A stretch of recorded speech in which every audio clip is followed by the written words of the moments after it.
You got it, Magrino. We're back here with Asura's Wrath. Giancarlo's got the controller, and we are starting it off. A little opening credits action we're seeing here? So no, it is opening credits. So Asura's Wrath is basically set up to be like an anime, like you're watching an anime. So each level kind of begins with its opening credits. It begins with a summary of what's going to happen and kind of a little taste of what happened before.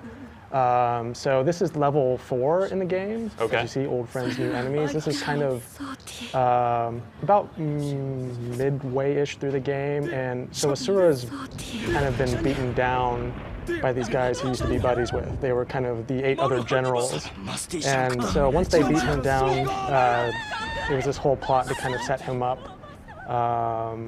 Anyway, they beat him down. He gets quote-unquote killed. He comes back to life. He finds out that these 8 generals have become the 7 deities of Earth. Ruh-roh. And they basically use their power to kind of be jerks. Not for good? No, not for good, as it turns out. So Asura's come back to life, and he wants to seek revenge on the 7 deities for setting him up for killing it. Made it look like he killed the Emperor. And he's also kind of searching for his daughter, who is the priestess who gives the 7 deities their power. Oh, so he could be like, hey, maybe you don't want to do that anymore. Yeah, and these are the Gohma. So the 7 deities, as well as Asura, are fighting these guys in addition to fighting each other, because the Gohma are kind of the common enemy.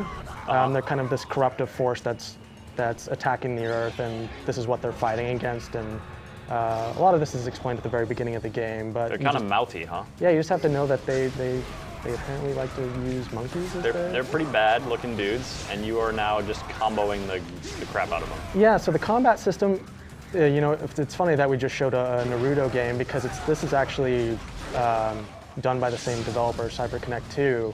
And if you played any of those games, you will be immediately familiar with the way that this game plays when you actually do get a chance to play it. The combat's really straightforward, kind of, you can really just sort of mash the standard attack button, but if you want to get fancy, you can hold down the button, you'll do like this dash attack that launches guys into the air. But really what this game is about is recognizing button prompts. I see a bunch of Ys. Yeah, so hitting that Y lets me do this kind of area clearing attack. And then after you do that, it kind of puts you on a cooldown, right? I see the little circle meter above your character. Yeah, so that basically means I have to wait before I can use that again. And you'll notice the meter's up at the top, so that's kind of his health bar and kind of a progress bar showing you how close you are to basically ending the level, because once that progress bar fills up, you basically go into Asura's super attack. And you hit the right trigger button and he'll automatically do the attack, and that kind of signifies the end of the level. Okay. Or at least that section. So the idea is to like fight your way through the minions so that you can use that super attack for the big bad? Yeah, I mean, it's kind of one of these things where basically you can charge it any way that you want. I mean, you can save it for the little guys and just launch it at them. This game is really just focused on trying to be cinematic, so who you attack and how you attack them really isn't as important as just filling that meter and getting through the episode. Okay. And kind of making the story move forward. It's almost as if the game itself is kind of taking a back seat to the story that it's trying to tell. I also noticed in a lot of, like when I played it, in a lot of the boss fights, you're not so much you're not damaging the boss per se, you're filling up Asura's meter so that you can do the big special attack to advance to the next stage of the boss fight. Which is kind of an interesting approach to take, because yeah, they want you to basically make you feel like these guys you're fighting against, especially one of the 7 deities, like they're really powerful dudes, like you can't really hurt them. But, you know, in typical anime fashion, you know, once Asura gets angry enough, he's able to unleash this devastating attack that cracks a dude's mask, for example, but doesn't actually hurt him. But it's just meant to kind of show... What makes him realize the true power of his enemy. Yes, that his power levels are off the charts, so to speak. So yeah, I mean, this is actually one of the few levels in the game where there is a lot of action like this. A good portion of Asura's Wrath is cutscenes that integrate QuickTime events. A lot of the QuickTime events don't have a fail state, so you can actually kind of just sit back and watch them happen. There are moments though where you do have to pay attention and make sure that you hit the button at the right time, otherwise it will be game over. And you are rewarded at the end of the stage for your performance. Yeah, you do get a rating, and you do unlock stuff based on how well you perform for that level.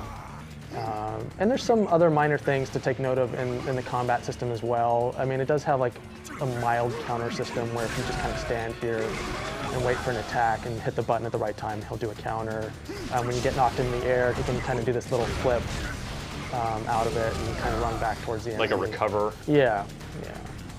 Now, is there any sort of character progression for this story? Like, you ever unlocking weapons or moves or gaining any sort of currency? No, so what happens though is that some of the levels are designed just to put focus on his different powers. So in addition to punching and things like that, there are levels where you're primarily just shooting.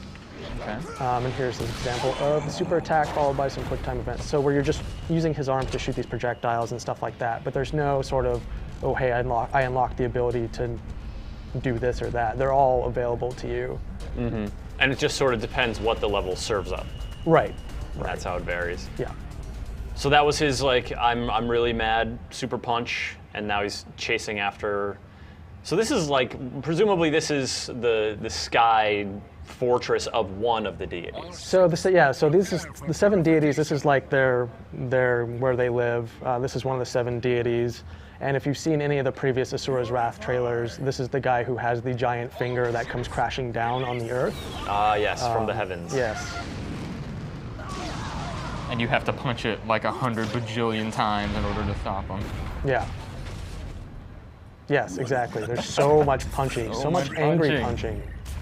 Redemption. So these guys all have like elaborate titles. They're revered as, or feared, I guess, as deities by the populace. A little of both. Do you ever get the sense that Asura is like this man of the people? Or is he just a dude on the warpath for revenge? So you kind of do, not to spoil anything, but you kind of get a greater glimpse into the depth of his character about midway through the game, because really up until the beginning he just seems like this really angry guy. Mm-hmm. He just wants to punch everything. It's moving, he wants to punch it. You know, everyone's got their motivations. Yeah. Their things, their hobbies, if you will. Some men just want to watch the world get punched really hard by them. And what's kind of a weird disconnect is that I believe Asura is voiced by the same person who voiced War in Darksiders. A little bit of a weird disconnect. Nolan North, right? Yeah. No, that's just my go-to answer. Yeah. So if you played Darksiders, it's still the same kind of gruff. Yeah, it's that is anti-hero persona. Yeah, like that. You got that Batman voice. Yeah. You like that Batman voice, don't you, Max? I love that I love the Batman voice. Don't hurt yourself. I know. I can only do it for a few minutes. It's pretty rough on you.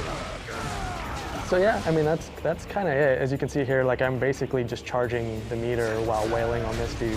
Oh, and this game does have one of my favorite new video game features, which is the previously on this video game. Well, it's funny in a game like this. So that is also in Resident Evil Revelations, right? Mm-hmm. And for me, that makes sense. It's more of a handheld game. You pick it up and stop playing pretty often. For this, it's a little weirder because it's like I just played that like 2 minutes ago. I'm still playing it now. I kind of remember what happened. You kind of feel like you're just rewatching the same scene. Like, oh yeah, I remember doing that. Oh man, this elephant's so gonna get punched. Oh man, you're gonna punch it so hard. What's your battle plan here against this giant elephant demon? I think some punches. Yeah. Have you ever fought an elephant, Giancarlo? No. I mean, like really, like. No, gone toe to toe. I've looked at a few of them. Like I've been like, yeah, what's your problem? Yeah. But, You go to the zoo and they're giving you that elephant eye. Don't eyeball me. But there is one part where in the game, and again, a little bit of a spoiler, but Asura doesn't have any arms, so he does in fact actually have to kick and headbutt. Oh, he so does there a is lot no of punching. headbutt. I do Does remember he that. bite? Is he a biter? He could be a biter. He gnashes his teeth a lot. Mm-hmm. He looks like the kind of guy who gets frustrated. Yeah. Oh man, this isn't the elephant punch part.